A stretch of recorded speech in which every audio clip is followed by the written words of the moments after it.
Dmitry stood at the edge of a battered field, weapon in hand, trembling as the sounds of war faded into the distance.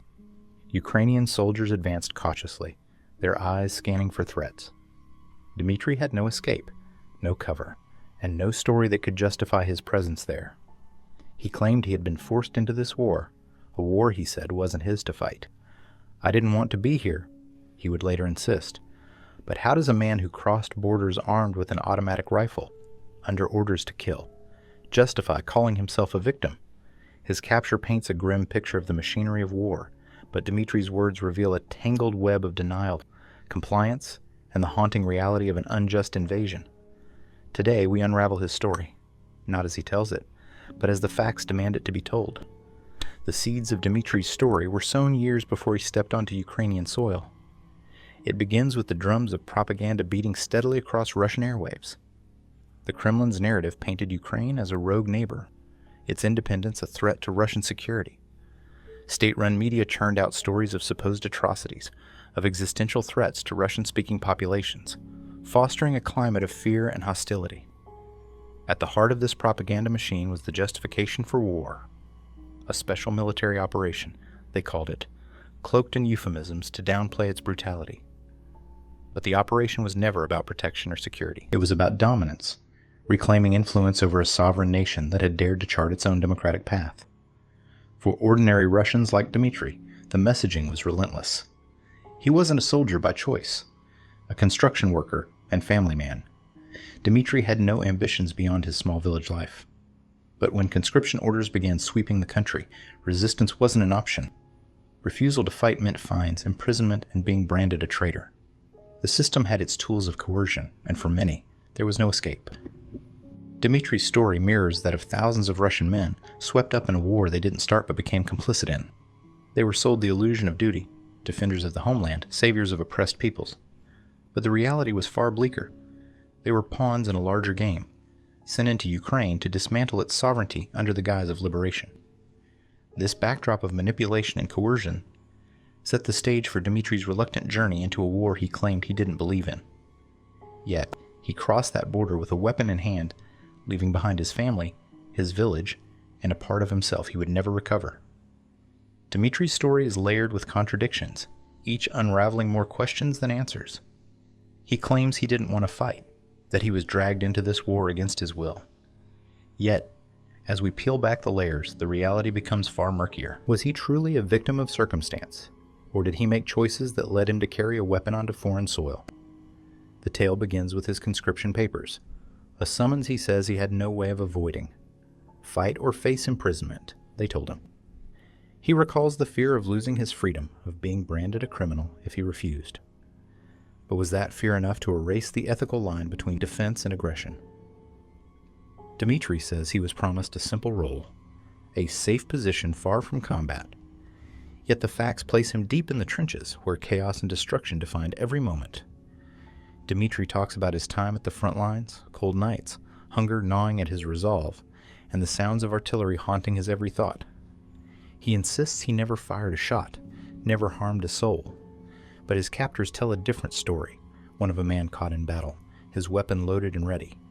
When confronted with these discrepancies, Dmitry deflects, his explanations faltering under scrutiny. Then comes his capture, a turning point he recounts with bitterness and resignation. He speaks of the moment he surrendered, claiming relief at being spared from the madness of war. But as he tells his version, the interviewer's questions expose cracks in his narrative. What had Dmitry done in the weeks leading up to his capture? Why does his story shift when pressed on details? This is the heart of Dmitry's tale, a dance between what he says and what the evidence shows. His words reveal a man desperate to reconcile his actions with his conscience, but they also expose the deeper question. Was he a victim of circumstance? Or did he willingly play a part in a war that left devastation in its wake? With each revelation, we're drawn deeper into a story that forces us to question what we know about complicity, accountability, and the choices we make under pressure. What other truths lie hidden in Dmitry's tangled web of words? Only time will tell. Dmitry's story begins in the small village of Maslovovo, nestled in the rolling countryside of the Nizhny Novgorod region. Born in 1992, he grew up surrounded by endless fields and the quiet simplicity of rural life. His childhood was marked by modest joys, playing soccer with friends until the sun dipped below the horizon, helping his father chop wood for the stove, and exploring the forest that framed his tiny world. Life in the village was tough but predictable, shaped by tradition and the unspoken understanding that survival depended on hard work. His parents, like many in their generation, struggled to make ends meet in the aftermath of the Soviet Union's collapse. Dmitry watched his father take on backbreaking work as a laborer, while his mother managed the household with relentless determination.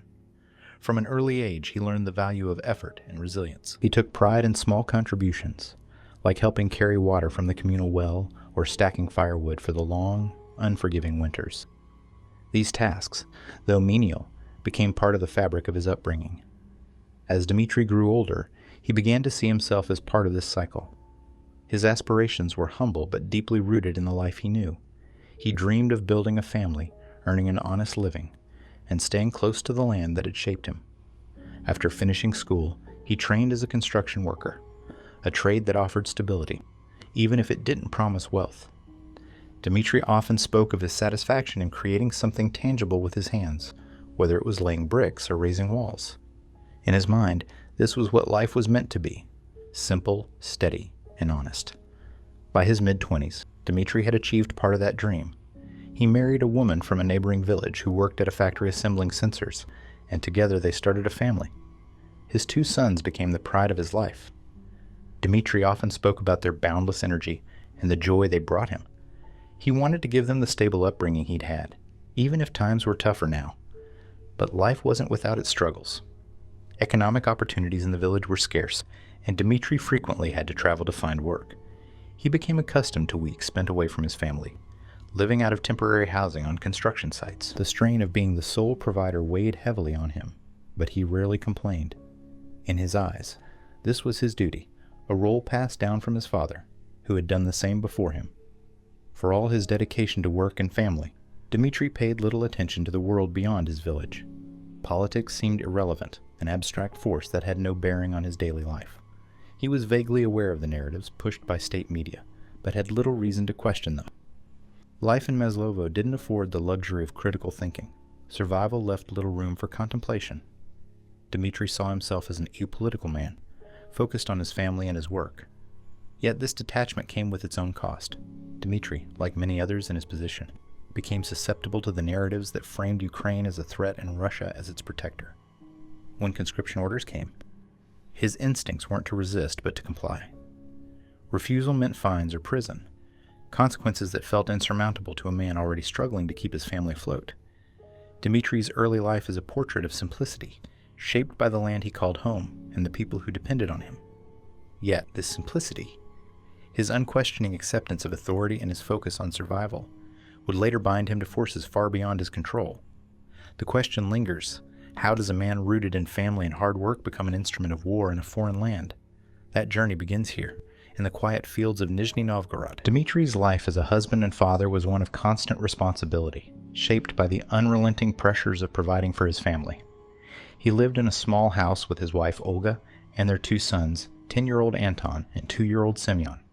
His days began before sunrise, often with a hurried breakfast of black tea and bread, before heading off to work at construction sites that sometimes took him miles away from home.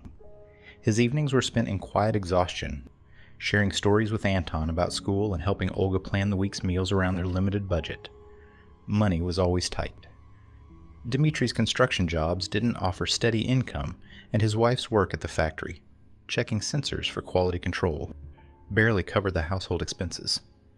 Each month was a balancing act, paying the bills, buying food, and putting aside a little for their children's future. Vacations were a distant dream, and even small luxuries, like new shoes or a trip to a nearby city, required months of saving.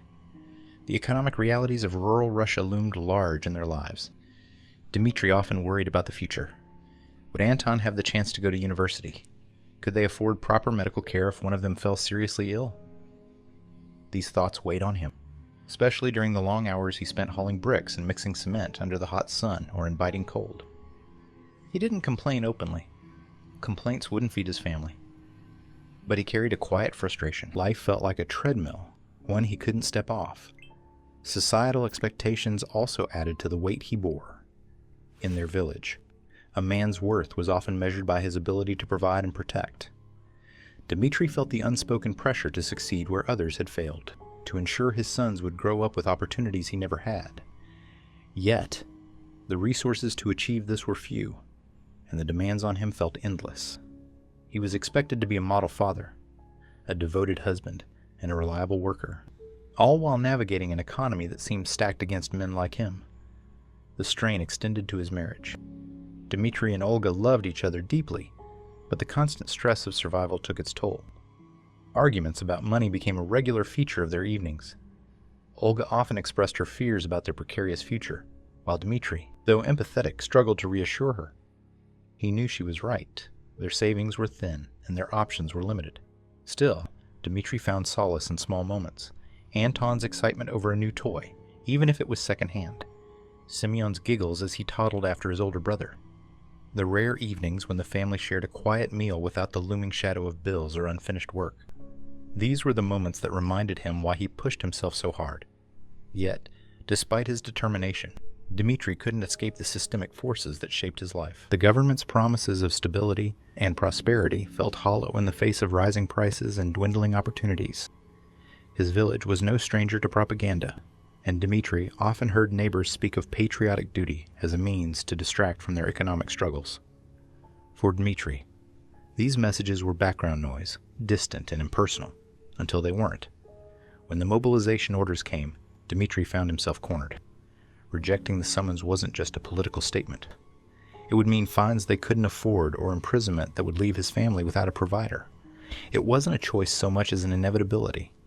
Dmitry didn't see himself as a soldier, but the system didn't care. His role as a father, his love for his family, and his desire to protect them became the very chains that bound him to a war he neither wanted nor believed in. The pressures of survival had always defined Dmitry's life, but now they had pushed him into an unthinkable position. He wasn't fighting for ideals or causes. He was fighting to keep his family afloat, to fulfill the expectations placed upon him by a society that had left him with few alternatives. The cost of this decision, however, was one he would only begin to grasp much later, when the echoes of war had reached far beyond the battlefield and into the lives he held most dear. When Dmitry first received the mobilization order, it arrived as a plain government envelope, left on his doorstep early one October morning. He'd been expecting it. Rumors of the draft had been circulating in the village for weeks, but seeing his name printed alongside the stark instructions to report to the nearest military office sent a chill down his spine. For a brief moment, he thought about ignoring it. Maybe if he stayed quiet, they'd forget about him, move on to someone else. But he knew better. This wasn't a request. It was an ultimatum. At dinner that night, Dmitry broached the topic with Olga. Her face fell as he explained the situation. She knew the stakes. Refusing could mean fines, imprisonment, and a permanent mark on their family's reputation. Yet the idea of him leaving terrified her. "What will we do if you're gone?" she asked, holding Simeon close. Dmitry had no answers. All he knew was that he didn't want to go. For the first summons, Dmitry didn't show up. He stayed home, hiding the letter in a drawer as if that could make the problem disappear. Days passed without consequence, and Dmitry began to hope that his defiance might go unnoticed. But 2 weeks later, a second letter arrived, this one carrying a harsher tone. The fines were spelled out clearly. Up to 3,000 rubles for failing to comply. A minor amount for some, but for Dmitry's family, it was the equivalent of 2 weeks' groceries. He decided to pay the fine. It was painful, but it felt like a small price to keep his family intact. Yet, even as he handed over the money at the local office, the official behind the desk made it clear the next refusal wouldn't end with a fine. "You'll face criminal charges if you don't report," the man warned, his voice as cold as the fluorescent lit room. The looming threat of prison weighed heavily on Dmitry. The fines had already cut into their savings, but jail would mean leaving Olga and the boys with nothing. No income, no support, no way forward. Dmitry began losing sleep, staring at the ceiling each night as his mind cycled through the same grim possibilities. He thought about fleeing, disappearing into another town or even another country, but he knew that wasn't realistic. The borders were closely monitored, and his family would be left to deal with the consequences. Friends and neighbors offered little solace. Some had already been conscripted and were gone. Others whispered about strategies to evade the draft, but none seemed foolproof. One neighbor, a man Dmitry had known since childhood, told him, "If they come for you, they won't stop. They'll just make your life harder until you give in." The second summons came with a deadline. Report to the military office within 5 days or face legal action. This time, Dmitry couldn't ignore it. The threat of imprisonment loomed too large, and the pressure from every side was unrelenting. He told Olga his decision one rainy evening as they sat at the kitchen table. Her tears fell silently as he spoke. "I don't want to go," he told her, "but if I don't, they'll take everything from us." The day Dmitry reported for duty, he felt more like a prisoner than a soldier. The office was crowded with men like him, ordinary workers and fathers, most of them silent and grim. Some were younger, barely out of school, while others were gray-haired and hunched from years of labor. The officials herded them through the process with mechanical efficiency, handing out uniforms and barking instructions. Dmitry's mind raced, searching for an escape that didn't exist. As he boarded the bus that would take him to basic training, Dmitry couldn't help but feel a bitter sense of betrayal. This wasn't what he'd signed up for in life.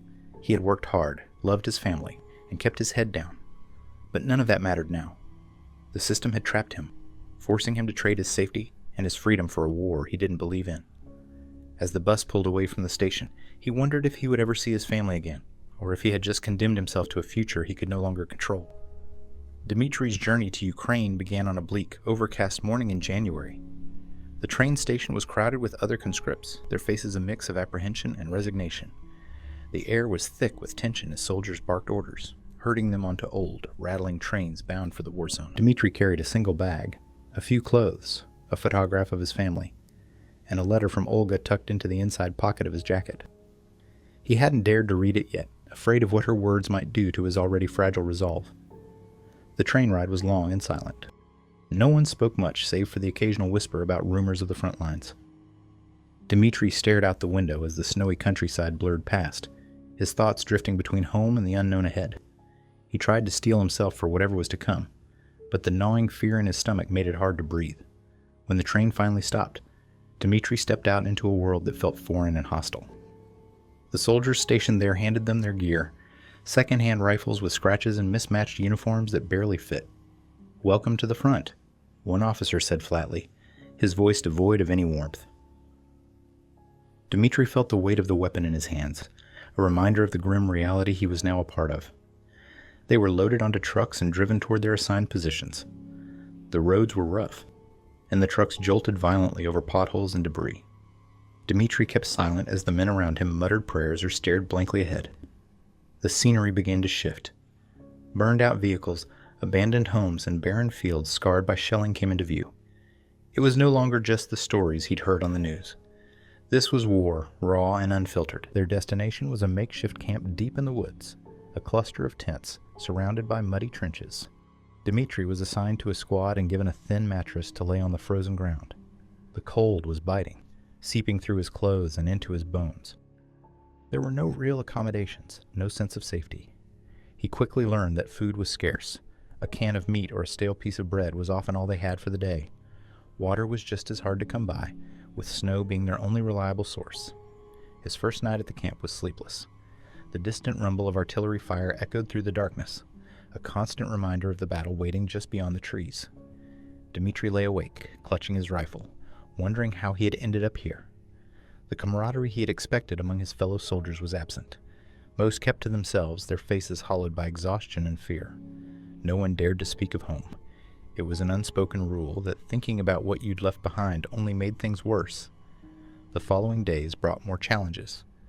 Dmitry's squad was sent to reinforce a position closer to the front lines. The journey was grueling, through mud so thick it swallowed boots whole and fields littered with the remnants of past skirmishes. Dmitry's body ached from the constant marching, his hands raw from the cold and the weight of his gear. The reality of war was far removed from the propaganda he had heard back home. There was no glory here, no sense of purpose, only survival. At the frontline position, Dmitry's initial shock gave way to a numbing routine. The trenches were narrow and damp, offering little protection from the elements or the enemy. He spent hours huddled in the dirt, his ears tuned to every sound that could signal an attack. The smell of unwashed bodies, gunpowder, and rot filled the air, a sensory assault that seemed impossible to escape. One night, As he stood watch, the sky lit up with explosions in the distance. Dmitry gripped his rifle tightly, his heart pounding in his chest. The man beside him muttered, "Get used to it. It's always like this." Dmitry wasn't sure he could. Every sound, every flash of light felt like a death sentence waiting to be delivered. In those first weeks, Dmitry learned more about fear than he ever thought possible. It clung to him, a constant presence that gnawed at his resolve. The reality of his situation was stark. He was alone, caught in the grip of a war that didn't care about his hopes, his dreams, or his family. And yet, he had no choice but to endure, to keep moving forward through the cold, the hunger, and the endless uncertainty of what tomorrow would bring. The first time Dmitry encountered the violence of war, it was as sudden as it was surreal. His squad had been stationed near a village on the outskirts of the conflict zone, tasked with holding a defensive position. The morning started quietly, the eerie calm broken only by the occasional distant sound of artillery fire. Then, without warning, the sky erupted. Shells screamed through the air, exploding in bursts of earth and flame that sent shockwaves through the trenches. Dmitry froze as dirt and debris rained down around him. The man next to him, a young conscript barely out of his teens, was struck by shrapnel, the force throwing him backward like a rag doll. Dmitry stared, unable to process what he was seeing, as the boy's lifeless body crumpled into the mud. "Get down," someone shouted, snapping Dmitry out of his paralysis. He dove into the trench, clutching his rifle as his heart hammered in his chest. The barrage seemed endless. Dmitry could hear the cries of wounded soldiers mixed with the deafening booms of incoming shells. When it finally stopped, the silence was almost worse. He forced himself to look up, and what he saw would stay with him forever. The trench was littered with the remains of those who hadn't been fast enough or lucky enough to find cover. Blood soaked the ground, mixing with the mud to create a sickening mire. Dmitry felt bile rise in his throat, but he swallowed it down, knowing there was no time for weakness. In the days that followed, the fighting grew more relentless. Dmitry's squad was sent on a patrol to secure a nearby position, only to be ambushed by enemy forces. The attack came from the trees, where shadows moved faster than his eyes could follow. Gunfire erupted, the sharp cracks echoing in the dense forest.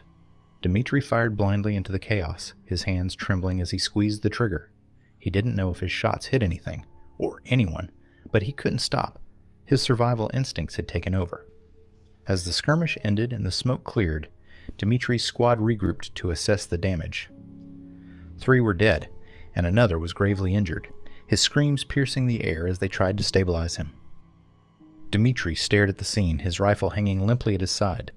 He had been told they were fighting for a cause, for liberation, but all he could see were the lifeless bodies of men who looked as terrified as he felt. They weren't enemies. They were victims of a war that neither side seemed to understand. The violence wasn't limited to soldiers. As Dmitry's unit pushed through abandoned villages, the aftermath of the conflict revealed itself in horrifying detail. Homes were reduced to rubble, their walls scarred by bullets and fire. The bodies of civilians lay in the streets, some clutching their loved ones in final desperate embraces. Dmitry forced himself not to look too closely, but the images burned into his memory regardless. One village stood out more than the others. It had been the site of intense fighting, and the destruction was absolute. As Dmitry's unit moved through the ruins, they came across a school that had been caught in the crossfire. The sight of overturned desks and children's drawings scattered among the debris made him pause. His commanding officer barked at him to keep moving, but Dmitry couldn't shake the weight of what he was seeing. These weren't just statistics on a battlefield report.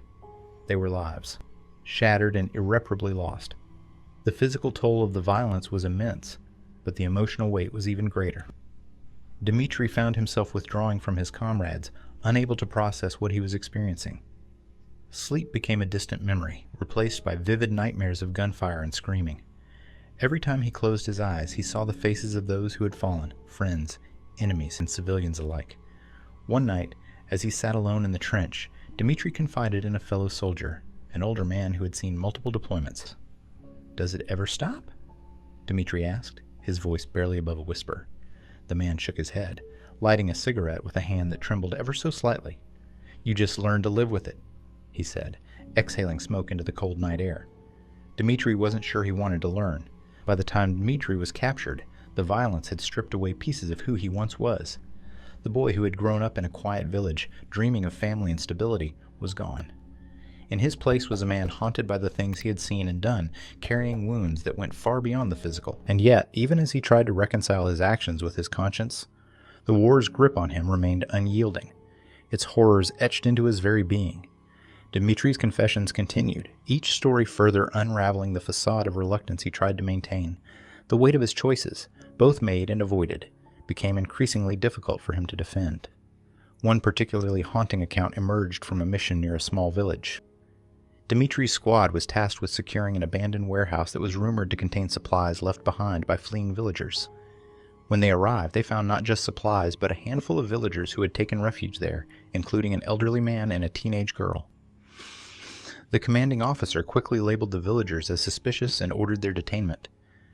Dmitry described how the soldiers lined the group up against the wall, shouting accusations and demands for information.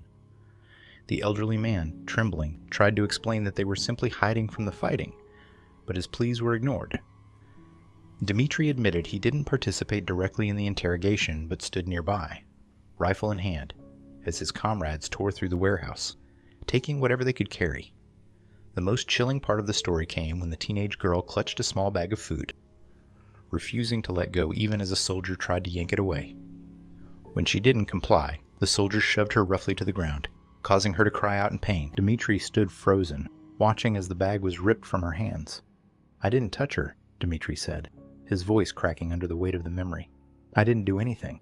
The interviewer's response was immediate and unforgiving. "You didn't do anything? That's your defense?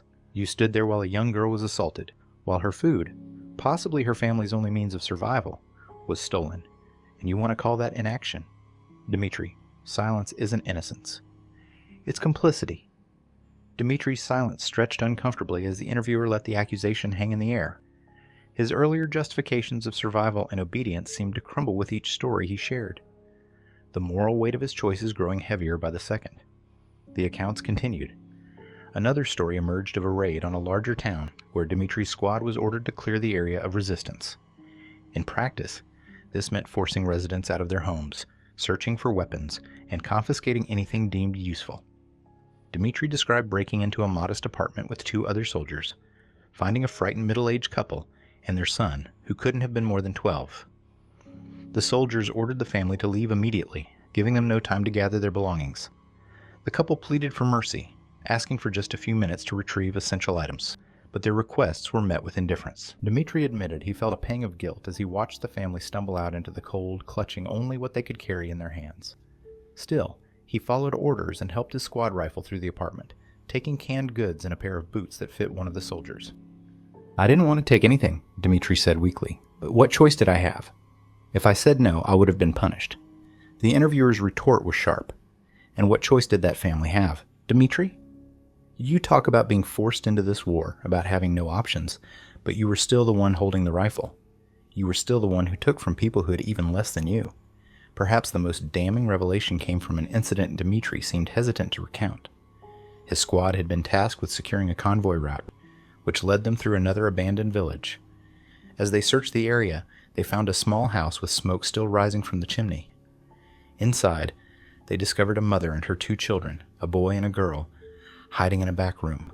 The commanding officer ordered the family out and began questioning the mother about the presence of enemy forces. When she couldn't provide the answers he wanted, the officer declared the family a potential threat and ordered their removal. The soldiers forced them outside and burned the house to the ground. Dmitry admitted he helped carry firewood to fuel the blaze, his hands trembling as he piled it onto the growing pyre. "It wasn't my decision," he said, his voice barely above a whisper. "I was just following orders." The interviewer's words were unrelenting. "You keep saying that, Dmitry. I was just following orders. But at what point does that stop being an excuse? At what point does it become your responsibility to say no, to draw a line? Or were you too afraid of the consequences for yourself to consider the consequences for them?" This time, Dmitry didn't even try to respond. His silence was as damning as the stories he shared. The breakdown of his morality wasn't just evident in the acts of violence and looting he described. It was in his refusal to question them, to resist, or to acknowledge the humanity of those he harmed. Each incident revealed a man who had abandoned his own values, piece by piece, until there was little left but the hollow justification of survival.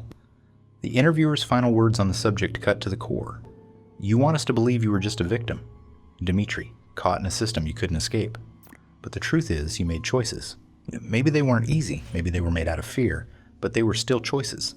And the people you hurt, those families, those children, they didn't have the luxury of choosing. Dmitry's head sank lower, his hands clasped tightly in his lap. The weight of his actions clasped tightly in his lap. The weight of his actions pressed down on him like a physical force. And in that moment, it was clear. The moral lines Dmitry had once believed in were now nothing but blurred memories, lost in the fog of war. The moment of Dmitry's capture was as much a collapse of will as it was a matter of circumstance. His unit had been stationed near a cluster of farmhouses on the outskirts of a small Ukrainian village. The orders were to hold the position, though reinforcements had been promised for days and never arrived. Ammunition was running low, morale was even lower, and Dmitry could see the fear etched on the faces of his comrades. It began just before dawn. The pale light of morning had started to creep over the fields when the first shots rang out. Dmitry instinctively ducked, his heart pounding as the sound of gunfire echoed through the air. His squad scrambled to return fire, but the enemy was closing in, their movements swift and coordinated. Dmitry realized they were outnumbered and outmaneuvered, their position untenable. As the firefight intensified, Dmitry's thoughts turned to survival. The panic was palpable among the soldiers around him, some firing blindly into the trees, others shouting orders that were drowned out by the chaos. Dmitry's hands shook as he clutched his rifle, peering over the edge of the trench. He could see shadows moving closer, the figures of Ukrainian soldiers emerging from the morning mist. When the call to surrender came, it wasn't loud, but it carried an unmistakable authority. Drop your weapons and come out with your hands up. A voice shouted in accented Russian. Dmitry froze, his mind racing. Around him, a few soldiers hesitated, while others tossed their rifles onto the ground, raising their hands in silent submission. Dmitry looked at the weapon in his hands, the weight of it suddenly unbearable. One of his comrades made a run for it, darting out of the trench toward the woods. The gunfire that followed was swift and final. Dmitry winced as the soldier's body crumpled to the ground. That was it. Resistance was futile, and he knew it. Slowly he stood, his hands trembling as he raised them above his head. The rifle slipped from his grasp and landed with a dull thud in the dirt. Come out. The voice commanded again, sharper this time. Dmitry climbed out of the trench, his legs unsteady. The sight that greeted him was surreal. A line of Ukrainian soldiers advancing cautiously, their weapons trained on him and the others who had surrendered. Dmitry could see their faces now, a mixture of tension and grim determination. They were young, some not much older than he was. He wondered if they felt the same fear he did. As the Ukrainians reached him, one soldier stepped forward and roughly patted him down, checking for hidden weapons. Dmitry flinched but didn't resist. The soldier's expression was hard, his eyes scanning Dmitry with a mix of suspicion and disdain. Hands behind your back, the soldier barked, and Dmitry obeyed, feeling the cold bite of plastic zip ties as they were cinched tightly around his wrists. The captives were herded together, forced to kneel in a line as the Ukrainian soldiers secured the area. Dmitry kept his head down, his mind racing with thoughts of his family, his village, and the choices that had led him to this moment. He didn't dare look at the soldiers around him, fearing what he might see in their eyes. Anger, hatred, or perhaps even pity. Then came the questions. One of the Ukrainian soldiers, a young man with a firm voice and piercing gaze, began interrogating them in Russian. Name, rank, unit. Dmitry stammered as he gave his answers, his voice barely audible. The soldier's expression didn't change, but his questions grew sharper. Why are you here? What were your orders? Dmitry struggled to find the words. I didn't want to fight, he said finally, his voice cracking. I was forced to. The soldier's eyes narrowed, and for a moment, Dmitry thought he might laugh. Instead, he said, You came here with a gun. You didn't look forced to me. The interrogation continued, and Dmitry found himself caught between shame and fear. The other prisoners were questioned one by one, their answers varying from defiance to desperation. Some insisted they were just following orders. Others begged for mercy. Dmitry stayed silent, his thoughts swirling as he tried to process the surreal reality of his capture. As the sun climbed higher in the sky, the Ukrainian soldiers prepared to move their captives. Dmitry was pulled to his feet, the zip ties cutting into his wrists as they marched him toward a waiting truck. He stumbled over the uneven ground, his body heavy with exhaustion and the weight of what lay ahead. He thought about his family, Olga and the boys, and wondered if he'd ever see them again. Despite the tension, Dmitry couldn't ignore the moments of humanity that flickered through the fear. One Ukrainian soldier, barely older than a teenager, handed him a bottle of water without a word.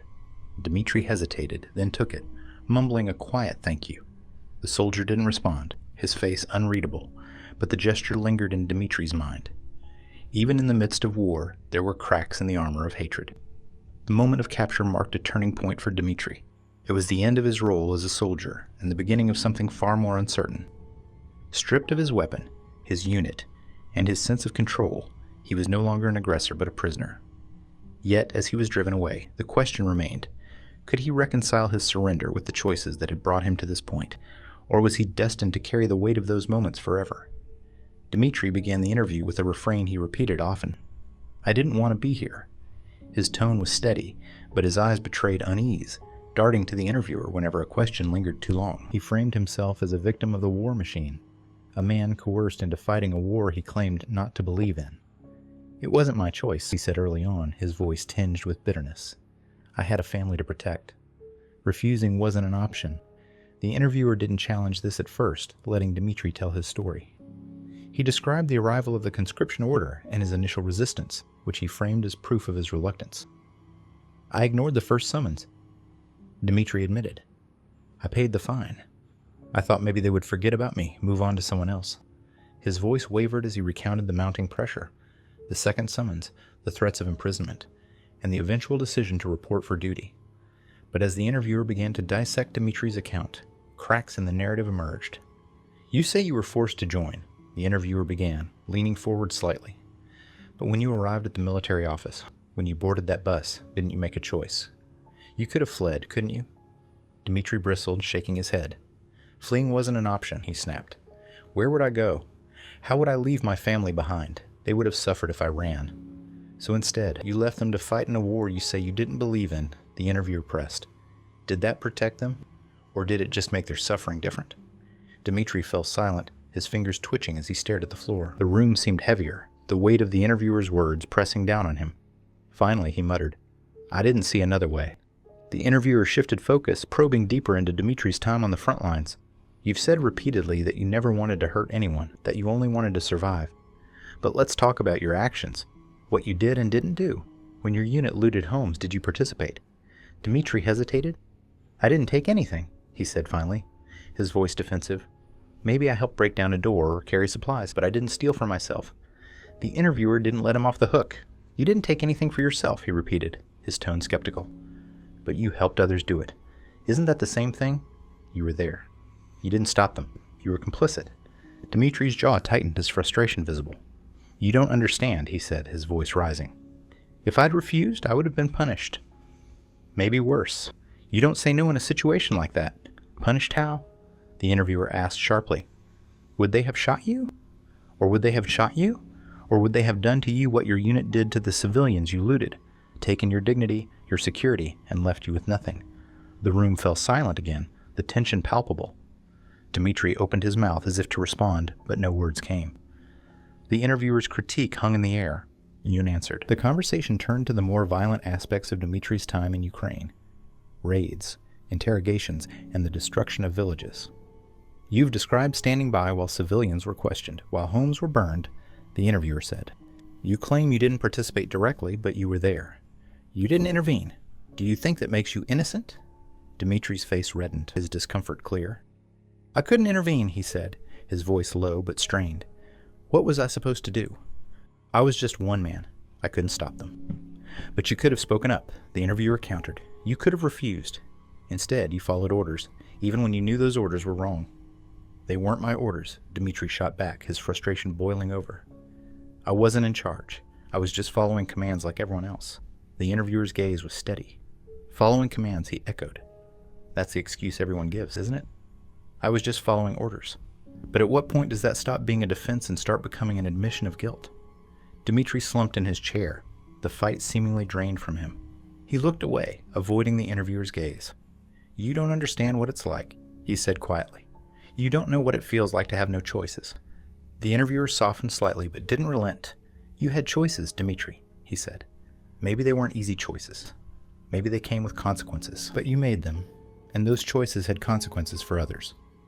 For the people whose homes you raided, whose villages you destroyed. Can you honestly say they had any more choices than you did? Dmitry's silence spoke louder than any answer he could have given.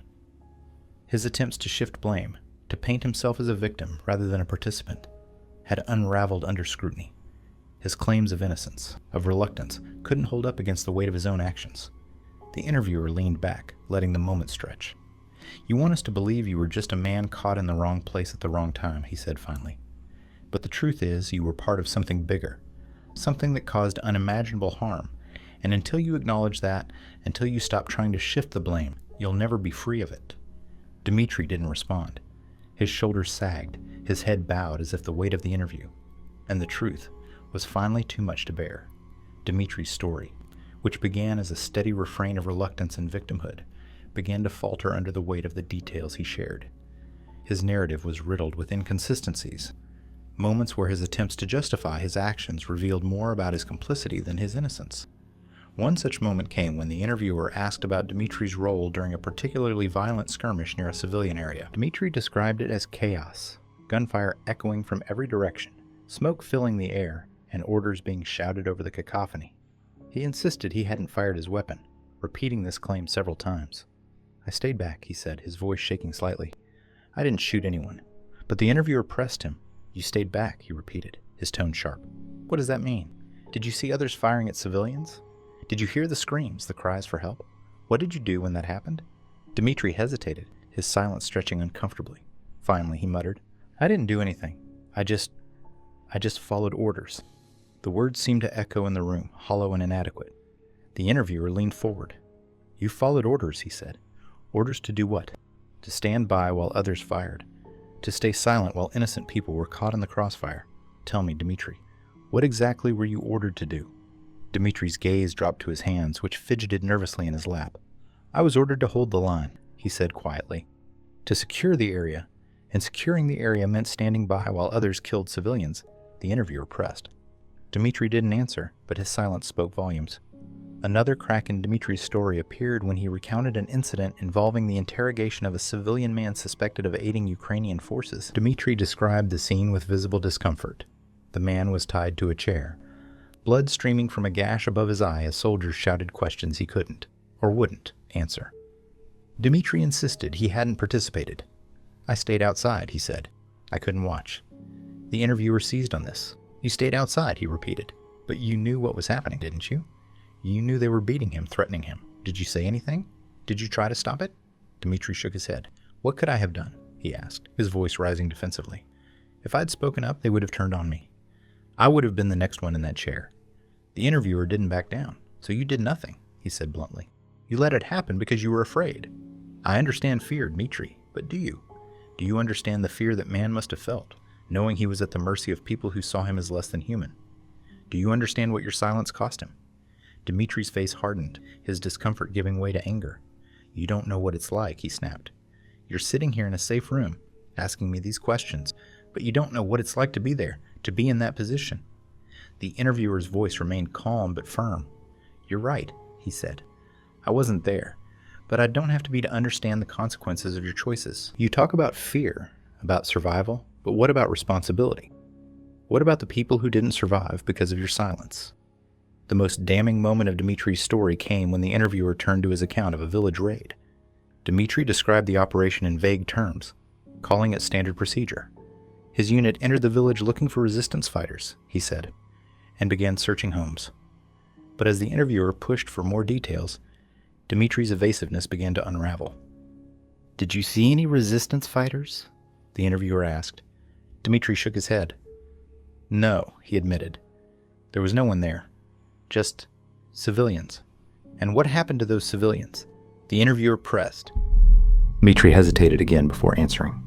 They were told to leave, he said. We cleared the area. The interviewer's gaze sharpened. Cleared the area, he repeated. What does that mean, Dmitry? Did you burn their homes, destroy their belongings, leave them with nothing? Dmitry swallowed hard, his hands clenching into fists. It wasn't my decision, he said. I didn't want to do it, but I had no choice. You always say you had no choice. The interviewer countered. But you did. You chose to stay silent. You chose to follow orders.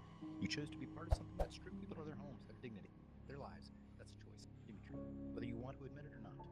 Dmitry's composure crumbled as the weight of the interviewer's words pressed down on him. His attempts to shift blame, to frame himself as a victim of circumstance, no longer held up under scrutiny. His silence, his inaction, his compliance, all of it had consequences, and those consequences couldn't be ignored. As the interview drew to a close, Dmitry's voice grew quieter, his answers more resigned.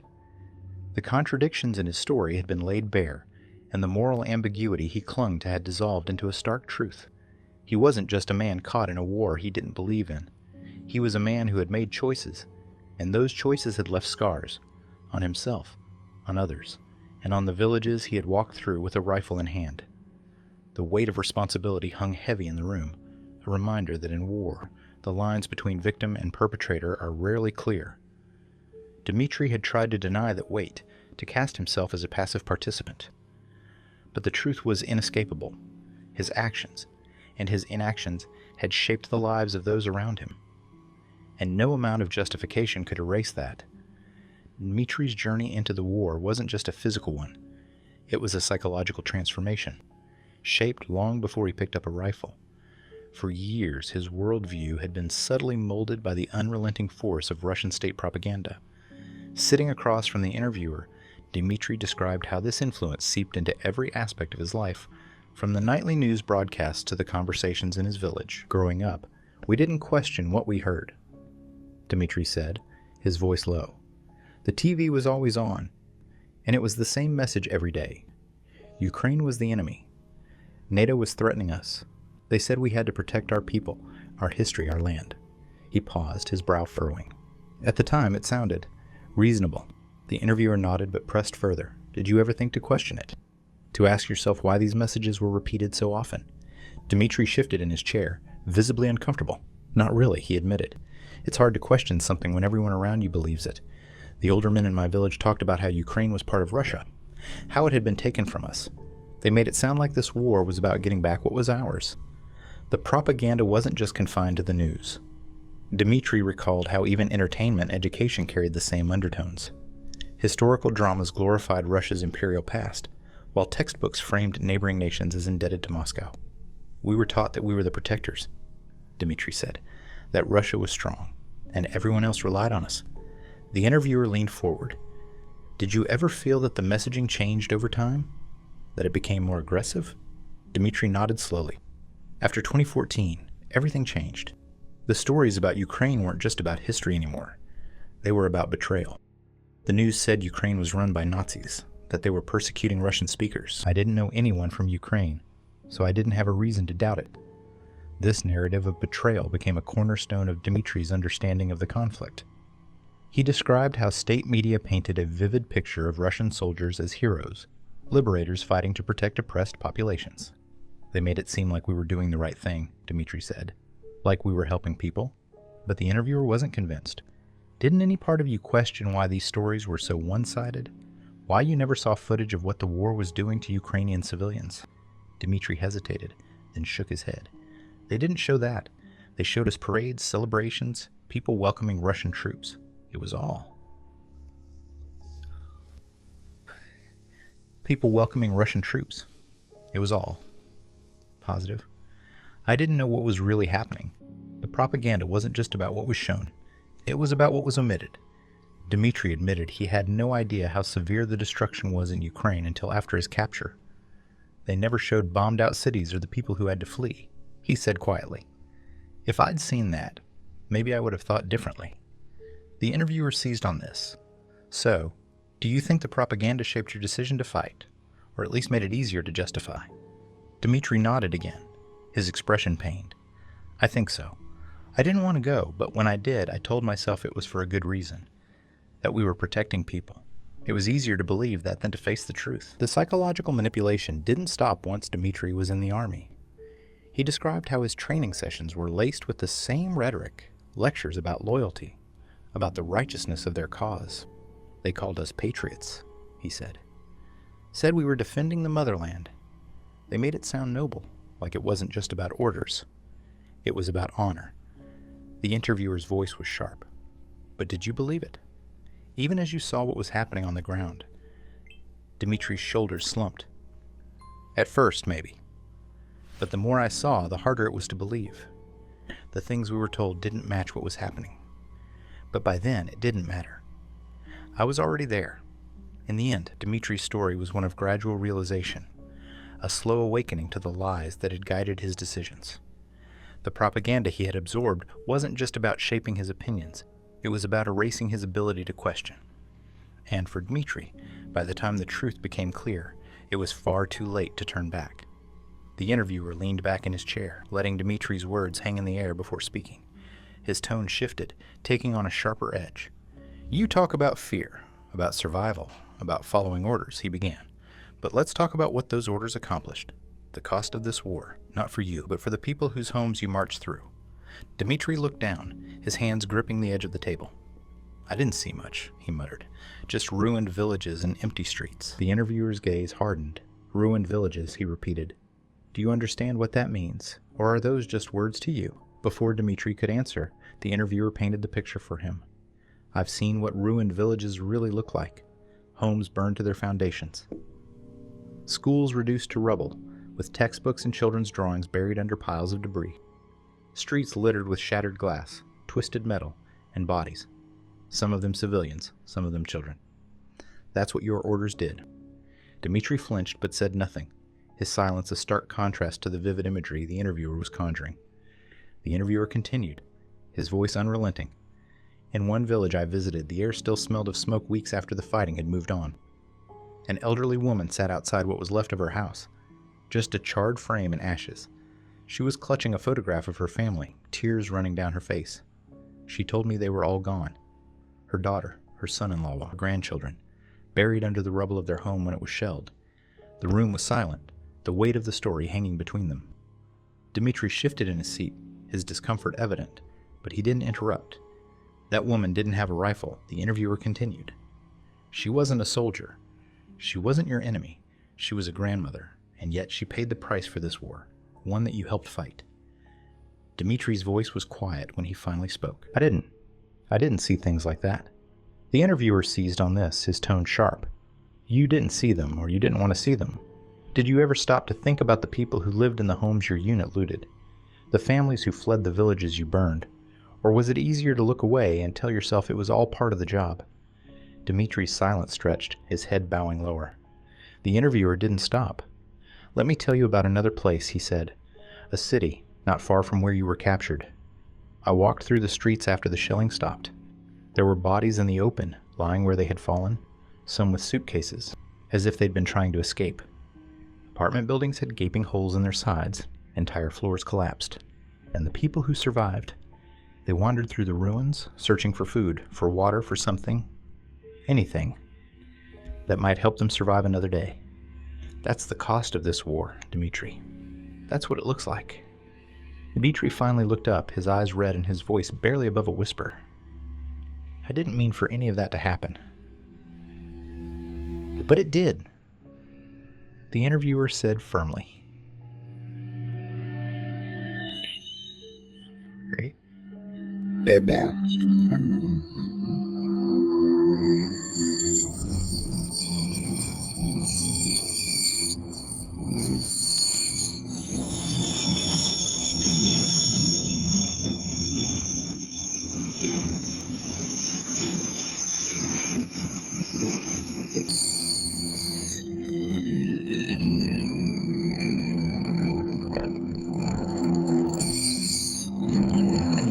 Maybe you cheated sales or give the orders, but you wouldn't sales or give the orders.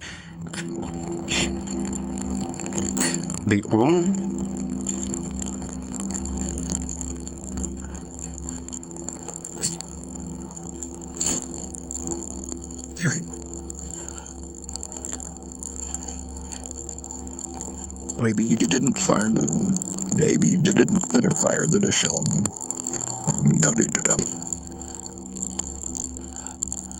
The interview you were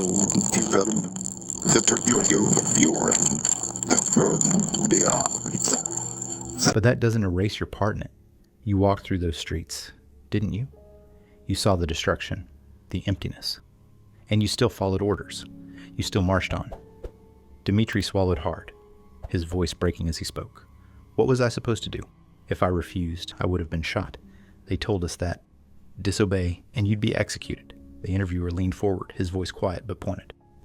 And what about the people who didn't have a choice, Dmitry? The ones who couldn't walk away because it was their home, their family? You had the power to pull the trigger or not, to stay silent or not. They didn't. The silence that followed was heavy, filled with the weight of everything unsaid. Dmitry's face was pale, his hands trembling slightly. The interviewer leaned back, his gaze unwavering. This isn't just about orders or survival, he said finally. It's about consequences. It's about the cost of this war, not just for you, but for the people who had everything taken from them. Homes, families, lives. And that's something you'll have to carry, whether you want to or not. Dmitry's voice, when he spoke, was barely audible. I didn't think about it that way. I just wanted to get home. And now you're here, the interviewer said, his voice steady. But for so many others, there's no home left to go back to. That's the reality of this war. That's its cost. The weight of the conversation hung in the air, the human toll of the war laid bare between them. Dmitry's detachment had been stripped away, replaced by a quiet, painful understanding of what his actions and his inactions had contributed to. The conversation turned to Dmitry's family, the one thread of his life that had remained untouched throughout most of the interview. When the topic arose, Dmitry's stoic demeanor cracked, revealing the deep sorrow he carried. His voice trembled as he began to speak. I think about them every day, my wife Olga, and my boys. They're the reason I kept going. Everything I did, I thought it was for them. The interviewer didn't let the sentiment go unquestioned. You say it was for them, he said, but how do you think your choices have affected them? Not just in losing you to this war, but in what they now have to live with. Dmitry's face fell, and for a moment, he struggled to answer. I didn't want to leave them, he said finally. But when the conscription order came, what choice did I have? If I refused, I would have been arrested. How would they have survived without my income? I thought if I went, at least they'd have a chance. The interviewer leaned forward. But now they're without you anyway, he said. You're here, a prisoner of war, and they're back home, dealing with the fallout of your decisions. How do you think they're managing? Dmitry's eyes glistened with unshed tears. I don't know, he admitted. Olga is strong, but things were hard even before this. The factory doesn't pay much, and now that I'm gone. His voice broke. I don't know how they're getting by. The interviewer pressed on, his tone firm but not unkind. And what about the stigma? In your village, how do you think people see her now? The wife of a captured soldier in a war that many don't even understand. Do you think she feels abandoned? Betrayed?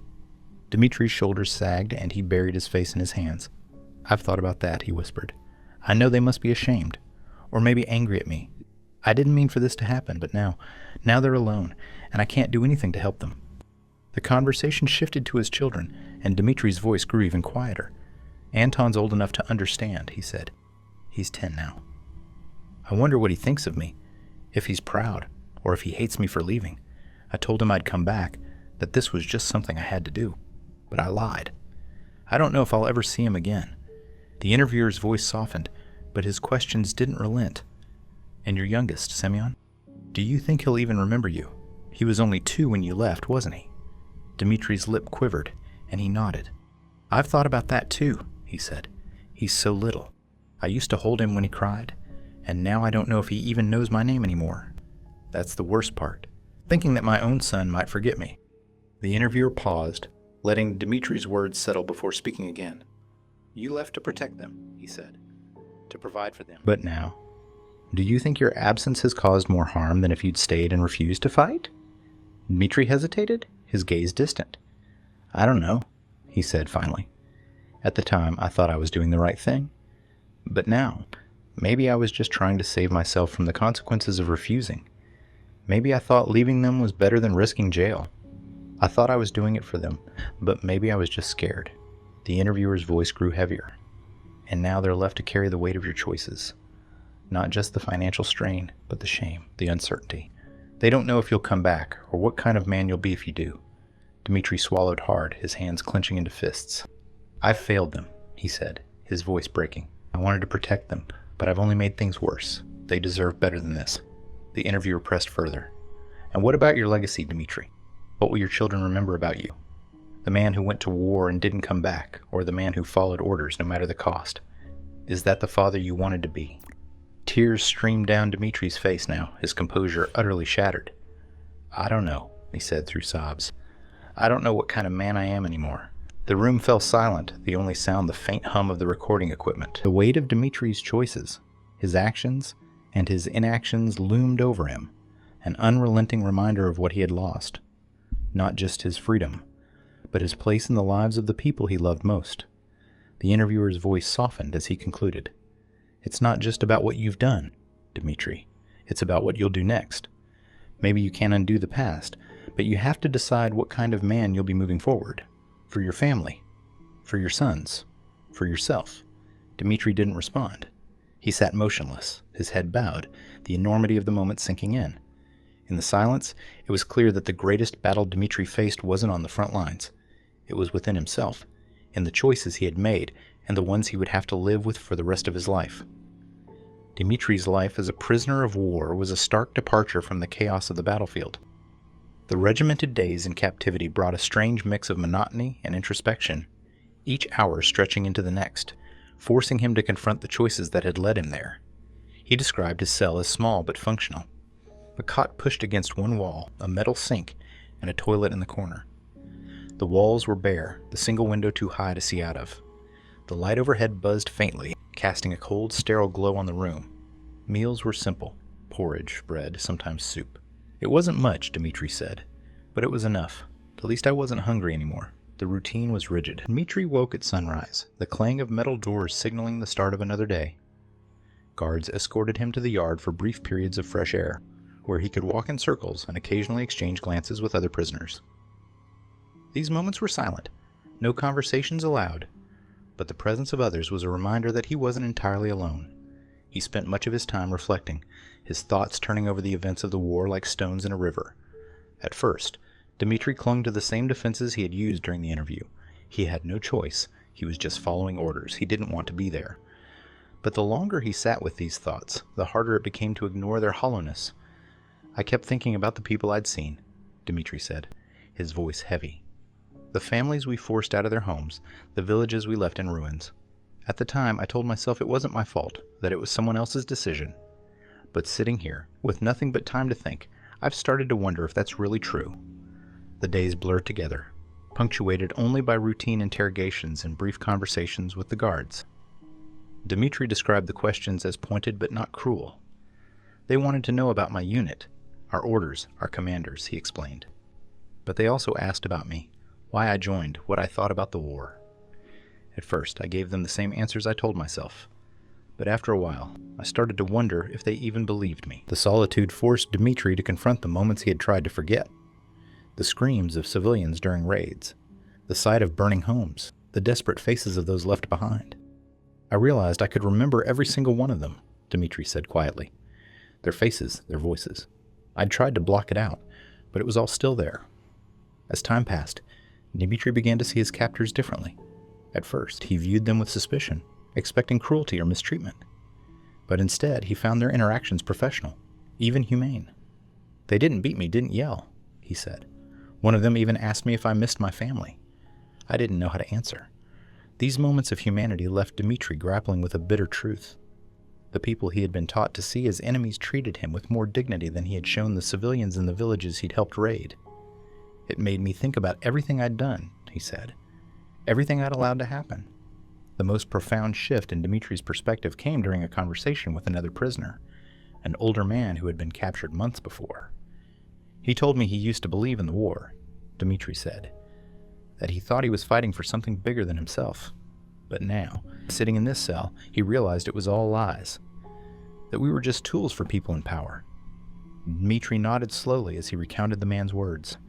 It made me wonder if I'd ever believed in it, or if I'd just been too scared to question it. Despite these reflections, Dmitry admitted he was still unsure of where he stood. I don't know if I've changed, he said. I don't know if I can change, but sitting here, I can't pretend I'm the same person I was when I went to war. I see their faces every time I close my eyes. I hear their voices, and I wonder if I'll ever stop. The interviewer asked Dmitry if he felt remorse, He paused for a long time before answering. "I don't know," he said finally. "I think I do. But sometimes it feels like it's too late for that. What good is remorse if it doesn't change anything?" As the conversation turned to his future, Dmitry's voice grew quieter. "I don't know what happens next," he said. "Maybe I go home. Maybe I stay here. But wherever I am, I'll carry this with me. I don't think it'll ever go away." In captivity, Dmitry's life was simple, stripped down to its bare essentials. But in that simplicity, he found a mirror, forcing him to see himself as he truly was. Not just a soldier, but a man whose choices had left indelible marks on others and on himself. Whether he could ever come to terms with those choices remained an open question, one that loomed over him as the days stretched on. As the conversation shifted to the lessons Dmitry claimed to have learned, his demeanor grew introspective, but his answers wavered between self-awareness and defensiveness. When asked directly what he had taken away from his experiences, Dmitry paused, his brow furrowing as if struggling to find the right words. "I've thought a lot about what I've done," he began hesitantly. "About the choices I made, the people I hurt. I know I can't undo any of it, but I hope. I hope there's a way to make up for it, somehow." The interviewer didn't let the statement stand without challenge. "You say you've thought about it, but do you truly understand the impact of your actions? Not just on yourself, but on the lives you touched, those you uprooted, those who lost everything because of decisions you made or followed." Dmitry's hands clenched on the table, his shoulders tensing. "I didn't mean for any of it to happen," he said, his voice defensive. "I didn't want to go to war. I didn't want to hurt anyone." The interviewer pressed on, his tone steady but unyielding. "Intentions don't change the outcomes, Dmitry. Whether you wanted it or not, people suffered because of your actions, or your inactions. Do you acknowledge that? Do you take responsibility for it?" Dmitry's gaze dropped. For a moment, he seemed lost in thought. "I know they suffered," he said finally. "I know I played a part in that. But I also know I didn't have a choice. What could I have done? Refuse. They would have thrown me in prison, or worse." The interviewer leaned forward, his voice sharpening. "And what if they had? What if you had refused? Would that not have been a choice too? A decision to stand against what you knew was wrong?" Dmitry's jaw tightened, his frustration evident. "It's easy to say that now," he muttered. "But when you're there, when you're in the middle of it, it doesn't feel like you have options." The conversation turned to specific incidents, and Dmitry's answers revealed a tangled web of rationalizations. He described the raid on the village again, his words echoing the justifications he had leaned on throughout the interview. "I didn't burn any houses," he said. "I didn't take anything for myself. But you were there," the interviewer interrupted. "You carried out the orders. You helped make it possible. Do you see how that makes you responsible, even if you didn't light the match?" Dmitry's face reddened, and he shifted uncomfortably in his seat. "I see it now," he admitted, his voice barely audible. "But at the time, I just wanted to survive. That's all I could think about." The interviewer let the silence stretch before asking, "And what about now, sitting here with the time to think, to reflect? Do you truly understand what your survival cost others, or are you still trying to excuse it?" Dmitry hesitated, his expression clouded with conflicting emotions. "I don't know," he said finally. "I want to do better, to be better. But I don't know if I'll ever be able to make it right." The interviewer's tone softened slightly, though his questions remained pointed. "Do you feel remorse, Dmitry? Genuine remorse? Or is this just guilt, something you carry because you were caught?" The question hung in the air, heavy and unanswerable. Dmitry's lips pressed together, and his eyes glistened with unshed tears. "I don't know the difference," he said quietly. "Maybe it's both. Maybe it doesn't matter." The interviewer leaned back, observing Dmitry carefully. "It does matter," he said, "because remorse is about acknowledging what you've done, about facing it honestly, even when no one is watching. Guilt is what you feel when you're afraid of judgment. So, which is it?" Dmitry didn't respond immediately. His breathing was shallow, his gaze distant. Finally, he whispered, "I think about their faces. The people I hurt, the ones I didn't help, they stay with me, even now. Does that mean anything?" The interviewer's expression remained neutral, though his voice carried a hint of empathy. "It could mean something," he said, "but it depends on what you do with it. Reflection without action is hollow, Dmitry. Understanding your role in this war is only the first step. What matters is what you choose to do with that understanding." As the conversation drew to a close, Dmitry's sincerity remained a question mark. His words conveyed regret, but the weight of his justifications and defenses left the truth murky. Was he a man grappling with the full extent of his actions, or was he still trapped in the mindset of survival, clinging to excuses that shielded him from the hardest truths. The interviewer's final question lingered in the air as Dmitry sat in silence. Do you want to be better, Dmitry? Or do you just want to feel better about what you've done? The silence that followed was answer enough. The interviewer leaned back, letting the weight of Dmitry's final words settle before speaking again. His tone shifted, less confrontational, more deliberate, yet charged with an undeniable urgency. Dmitry's story is not just his own. He began, his voice steady. It is the story of thousands, soldiers, civilians, families, caught in the machinery of war, a machinery built on fear, on propaganda, on the silence of those who carry out orders without questioning their consequences. The camera shifted, metaphorically drawing the viewer closer to the broader implications of Dmitry's narrative. War does not exist in a vacuum. The interviewer continued. It is the result of decisions made at every level, from those who command it to those who carry it out. And it is fueled by those who look away, who rationalize their role in the destruction, who say, I had no choice. But every action, every inaction, has consequences, and it is those consequences that demand accountability. He turned his focus directly to Dmitry. You've spoken about fear, about survival, but fear cannot erase responsibility. Survival cannot justify complicity. You were part of something that brought immense suffering to others, and while you cannot undo the past, you can choose how you face it. That is where accountability begins, with the willingness to acknowledge not just what you've done, but what it meant to the people whose lives you touched. Dmitry sat quietly, his hands clasped in front of him, his gaze fixed on the floor. The interviewer didn't let up, addressing both him and the audience. Accountability isn't about punishment alone. It's about recognition. It's about justice. It's about facing the truths we'd rather avoid so that we can begin to heal, not just as individuals, but as societies. The interviewer's voice grew more impassioned as he broadened the scope. This war isn't just about one man or one country. It's about the systems that allow such wars to happen, the narratives that justify them, and the people who suffer because of them. It's about the families torn apart, the homes destroyed, the lives lost. Not just on the battlefield, but in the quiet spaces of grief and displacement. He paused, letting the gravity of his words sink in before continuing. Accountability means asking the hard questions. How did we get here? Who made these decisions? And who enabled them? It means holding not just soldiers like Dmitry accountable for their actions, but also the leaders who sent them, the propagandists who misled them, and the societies that turned a blind eye. The interviewer's gaze softened, his tone shifting toward a glimmer of hope. But accountability is also about redemption. Dmitry, you've spoken about wanting to do better, about carrying the weight of your choices. That weight is heavy, but it's also necessary. It's what keeps us from repeating the same mistakes.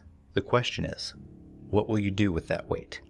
Will you let it crush you, or will you use it to build something better? He turned to the broader audience once more. For those watching, let Dmitry's story be a reminder. A reminder that war is not abstract. It is personal. It is human. And it requires all of us to take responsibility for the actions we take, the words we spread, the silence we keep. It requires us to look in the mirror and ask ourselves what we would have done, and what we will do to ensure this doesn't happen again. The closing words came with a quiet intensity. Justice is not vengeance. Accountability is not condemnation. They are the foundations of healing. Healing for those who were harmed and those who caused harm. Without them, we are doomed to repeat the cycles of violence and denial. With them, we can begin to rebuild, not just homes and lives, but trust, empathy, and humanity itself. The room fell silent, the weight of the message hanging heavily in the air. Dmitry's expression was unreadable, his silence reflecting the enormity of what had been said. The interviewer stood, signaling the end of their conversation. The road to accountability is long and difficult, he concluded, but it is the only road that leads to peace.